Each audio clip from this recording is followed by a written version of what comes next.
Time now for Sound Off, where interesting people say interesting things. And we begin with Maxx Crosby. Crosby went to his own podcast yesterday and voiced his frustrations with the way that things went down with the Baltimore Ravens trade. Take a listen. One of the Ravens guys called me and was like, yo, we're trying to figure this out. You know, we're gonna get this done. Don't worry. Like 5 minutes later, CJ calls me. He's like, they're backing out. I'm like, oh. So I'm like frozen. I'm like, what? I'm livid, confused, the whole nine all in one. Everyone's got their own theory, conspiracy theory. No one really will ever admit at either side what the real truth is or whatever. And ultimately, it doesn't even matter. I am where I'm supposed to be. I know that. It's like that scene of Sopranos.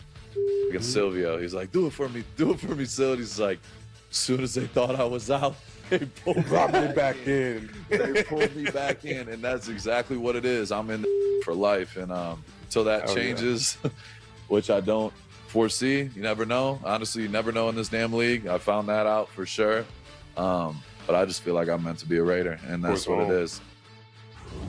Louis, pretty rare we get a player so candid, and now that these guys have their own podcasts, we get it just unfiltered. What was your reaction to hearing Crosby's frustrations?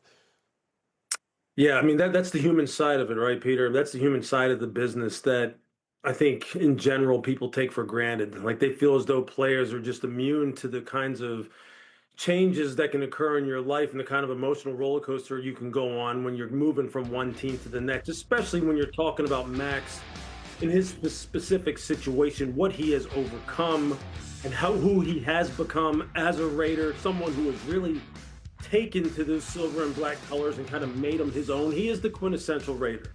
So for him to kind of go across country and feel as though, you know, he's going to be now just turning his life around, turning his life in a totally different direction by playing for the Baltimore Ravens. And then the Baltimore Ravens kind of pulled the rug out from underneath him, you know, justifiably so. We're suing him from a medical perspective and then have to go back to the Raiders. I mean, that's a lot. But I think what you see with him, though, is the fact that he really does identify as a Raider. Being a Raider is different. I can attest to that personally. And you can just tell this is very emotional for him. Yeah, Harry, I listened to the whole podcast, and at one point he's talking about, you know, the GM didn't even dap me up. The coach was a little weird. Like, he felt the vibes were off. And meanwhile, his wife and his daughter are in the facility, and they're just waiting to sign and have this wonderful celebration. All of that whirlwind, now we're here, and he's back on the Raiders. Can it just be, we're all good? Well, I think when you look at a player of the caliber of Maxx Crosby, who was the face of the Las Vegas Raiders for the last few years, yes, he's great in that community. He's beloved within that organization as well. And you say to yourself, if you're John Spytek, I'm not trading away a guy of this caliber that can play at a very, very high level for peanuts. That's not happening. Before I do that, I will go out there and have Maxx Crosby on my football team, and then at the trade deadline, we can revisit this. But there's also the flip side of it. If you're Spytek, this is a player that could really help my football team. Yeah. We've made some moves in free agency. We're going to have a young quarterback that everyone believes that they're going to draft Fernando Mendoza with the #1 overall pick. So you also got to question, okay, should I go through with it, or should this guy just be a Raider for life? Well, they made all those moves thinking Maxx Crosby was not going to be part of the equation. That's why they went and spent all that money. Listening to Maxx, can I just say, when I heard that Maxx Crosby landed in D.C. and then had to drive to Baltimore. Flew commercial. That is what Kmart has to do covering Ravens games. I was like, Maxx Crosby should not be on my travel itinerary. Like, that to me is wild. I expected there to be a mariachi band, like a whole, like a circuit, like a whole festival. Here's Jimmy's Seafood. We've got the crowd waiting for you. Yeah, the whole thing. Outside that Ravens facility. And it also shouldn't take that long for somebody to come greet him from top up in the organization as well. The Ravens have never given up this kind of compensation ever. I was just thinking all of Baltimore would be right there outside that facility. So that surprised me. Now, the question of whether he will be a Raider for life, I think guys will be whoever for life, depending on who's signing their paycheck. Maxx Crosby cares about football. So if he's a Raider, then he will give max effort for them, no pun intended, or if he had been in Baltimore. All the teams who were interested in him before, you got to be interested in him now. Understanding that, I understand we went through free agency, draft picks are different now, but I think all those teams have to be interested. But I don't assume that he will be on this roster, this Raiders roster, until the end of the season. Most glaring we still have so much time left in this season. Would be the Philadelphia Eagles. This is a team that wasn't able to re-sign Jalen Phillips, who they went and traded for with the Miami Dolphins. They didn't re-sign him in this room. but we always know Howie Roseman has something up his sleeve. Yeah. But the flip side of it, if I'm Spy Tech, no Howie Roseman, you're not going to rob Peter and pay Paul with me.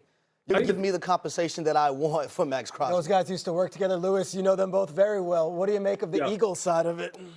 Yeah, look, obviously, look, Howie and John do know one another. I was with them both, in Philadelphia, in the early 2000s. And look, I think right now, what every GM though is going to be a little bit leery of is exactly what did the examination look like, and what are the prospects for Max in terms of his longevity? That's what it is. And look, John Spytek, the GM of the Raiders, knows that better than anybody because he's their guy. So they know exactly what he has still left in the tank. And I think that's going to go a long way towards them either pivoting and bringing the football team and saying, hey, look, we never really wanted to get rid of him anyway, but we were trying to reset this thing, or continuing to go down the path of maybe trading him and maybe even accepting less for him if they are alarmed with what they believe his long-term prospects will be. But I can assure you this, Max is not the kind of guy that you just kind of flippantly just go, hey, look, this is just a transactional business and I'm just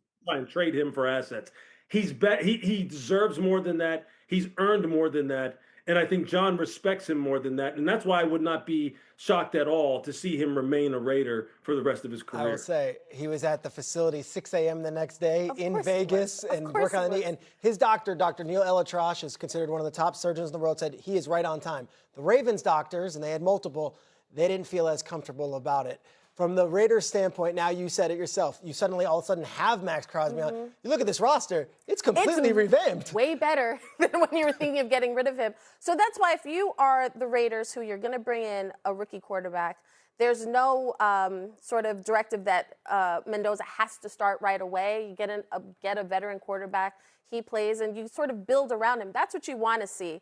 Maxx Crosby makes any team better. If we were all excited about what the Ravens would look like with Maxx Crosby, we have to be excited about what he looks like staying in Las Vegas. So it makes a ton of sense to keep him. It's just that they had done all these moves thinking that he would not be a part of the equation. Does it leave a bad taste in your mouth, the way he was describing the whole Baltimore situation? Well, from Baltimore's perspective, it's a business move, right? And I don't fault the Baltimore Ravens for doing what they felt like was best for their organization. That's what Eric DaCosta, his job is to make sure the Ravens organization is in the best standards possible. And if they felt some type of way about the medicals, then they did what they had to do. Yeah.